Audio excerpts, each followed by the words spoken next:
Oh yeah. Couple of rules clarifications. Now you've seen me murder the rules.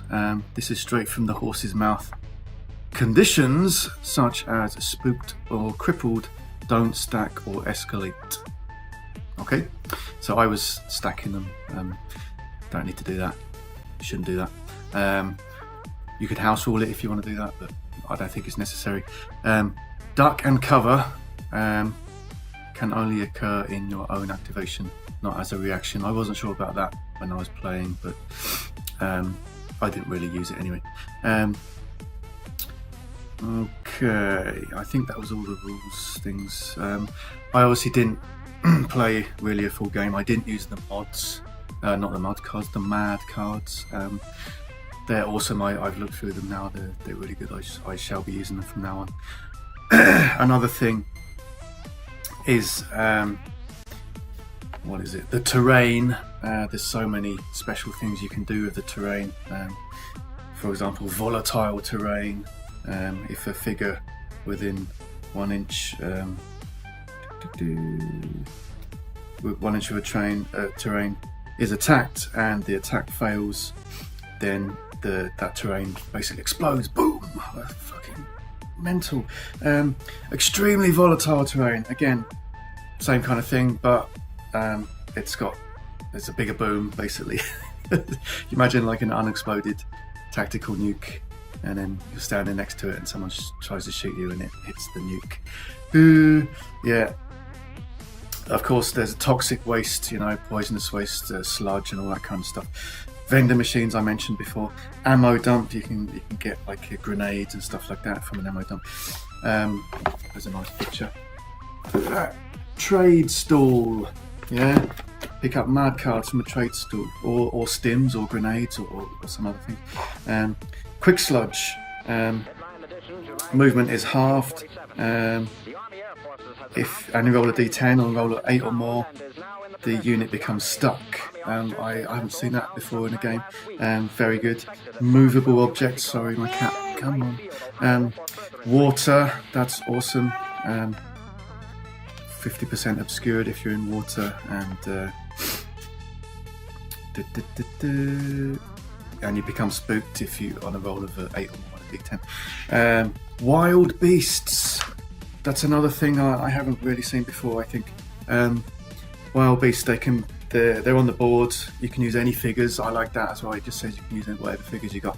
Although they do have a couple of examples that I really would like to get some of these. Those are like messed up cows. Anyway, wild beasts.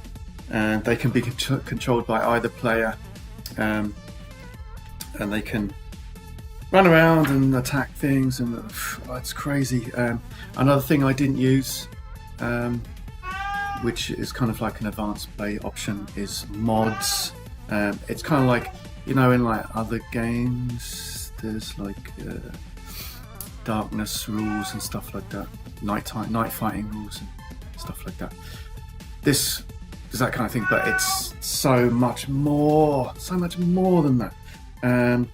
For example, Animal Madness. Each player receives 5 extra activations after every turn to be used specifically for controlling any wild beasts.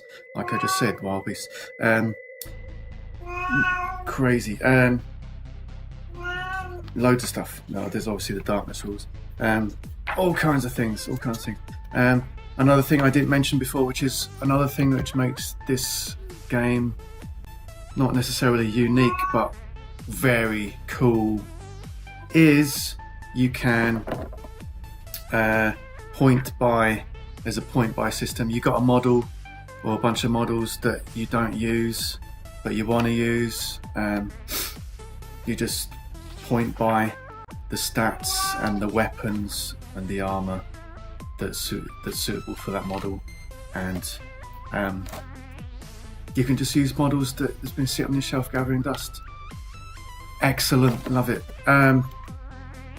Another thing which I will be using from the summer, because these models are currently in England and I need to go and pick them up, get a load of this. Dun dun dun! Yeah, it's a giant. There are a whole bunch of these big size models, large size models. Let me give you a perspective shot on that one. I did see it. There was a perspective shot somewhere. Find it. Oh, there it is. Yeah, another picture. There we are. Sorry, get this. There we go. See, just to give you an idea of the size. Bigger than the other models.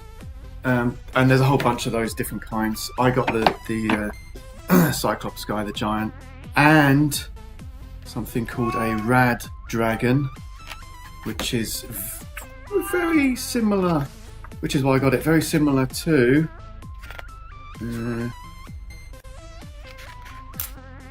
Satanus from 2000 AD, Judge Dredd, Cursed? I don't know. Anyway, just that giant rad dragon. That is insane. Looking forward to using those. They've got slightly different rules.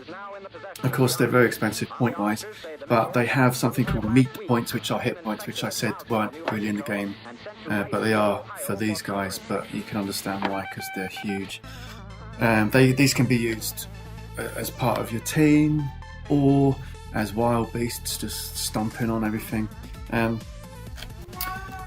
there are, I didn't use these, but there's a whole bunch of scenarios, a whole load of really mental scenarios. Very excellent stuff, which I'll be using. And of course, it's very easy to set up. Using those scenarios, very easy to set up a campaign, and so on. Yeah, is there anything else I have forgotten? Let me just have a check on my list. Got a list, I actually wrote a list. Oh, yeah, there is also like an add-on, a free add-on PDF on their website called Weirdman, WYRDMAN. Extra units, extra rules, extra weapons and stuff like that. Yeah, even, just as I said before, you can point by things. The cards that you get with the models, those are actually called serving suggestions. So they're not actually, you must use these stats for this model, like other games. These are just suggestions, which like means you can start playing out the box and kind of thing. But you know, you're encouraged to make your own stats and stuff like that using the point buy system. So as you see here, there's all the skills. Sorry, there's all the, well, not all of them, but some of the skills. And then here you got like the points for each one, and that's the same with the weapons and stuff like that. Totally impressed. I just dropped another ton. That's £100 on Wasteman models. Yeah, I broke my New Year's resolution. It's your fault, Jason. You. Right, cheers. I'm out. See ya.